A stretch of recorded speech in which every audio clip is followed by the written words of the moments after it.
อง12มิลลิแปดรวมฝึกแบบปีศาจทหารเพื่อต้านทานกับโดนอากาศอเมริกา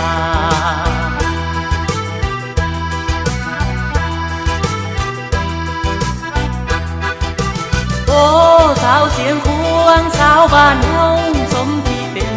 หญิงหนุ่มลาวกีฬาอาทานสมเป็นลูกหลานของป่าสาสนเหมือนนกแอ่นบินเกิดตัวเมืองลาวหน้าฮักแท้นางสาวเสียงควงหน้าสวยสวยตาดำๆพ่อคงทิ้งบ้าป่าไผ่พื้นยิ้มแย้มแจ่มใสท่วมก้าวไปตามเส้นทางโคตรปล่อยประเทศสา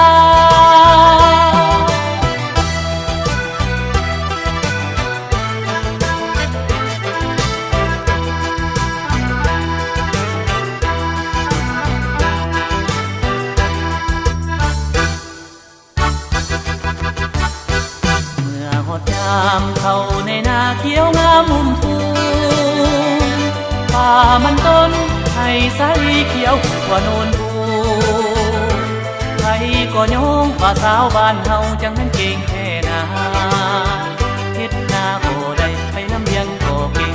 สาวเสียงพวงจิตใจปลอดใสดังน้ำยวนพัวมินไหลเย็นอยู่ใต้ห่มแปดลมพัดที่วอนมันตอนนั้นเป็นสาวของร้อนแอบกอง12มิลลิแปดรวมฝึกแบบปีศาจทหารเพื่อต้านทานกับโดนอากาศอเมริกา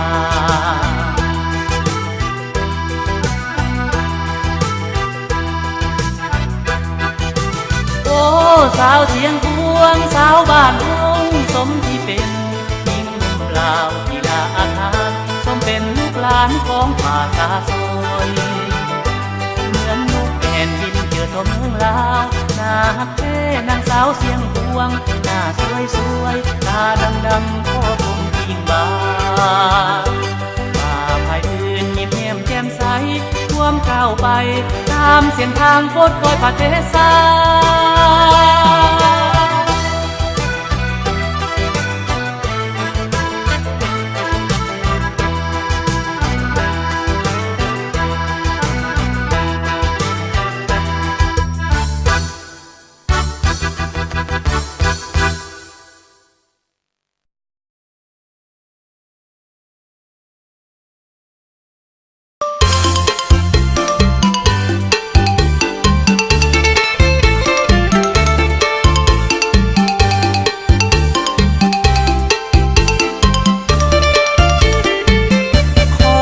ฝากสายเนียง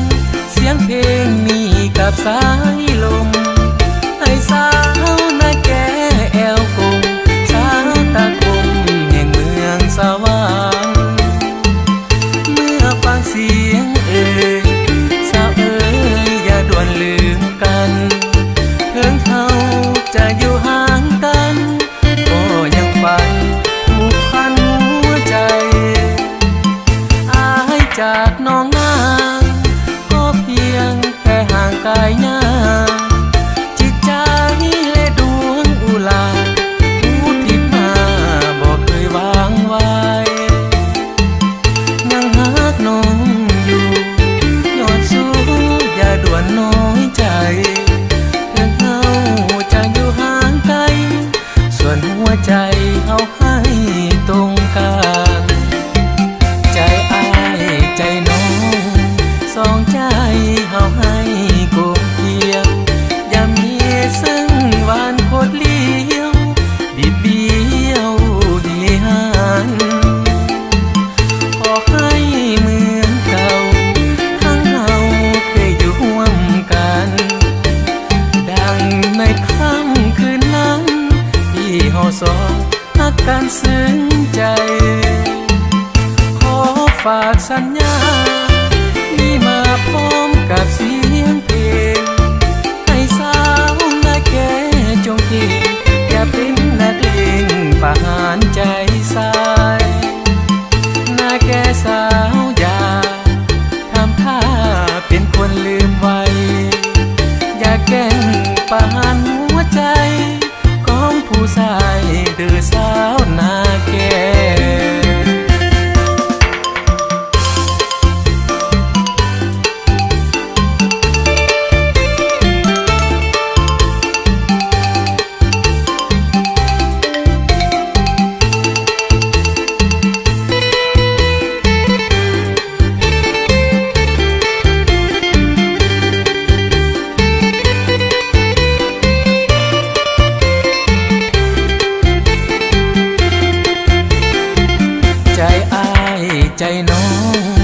สองใจเฮาให้กลมเกลียว อย่ามีซึ่งหวานโคตรเลี้ยวบิดเบี้ยวเดียนขอให้เหมือนเก่าทั้งเฮาเคยอยู่ร่วมกัน ดังในค่ำคืนนั้น ที่เฮาสองรักกันซึ้งใจ ขอฝากสัญญา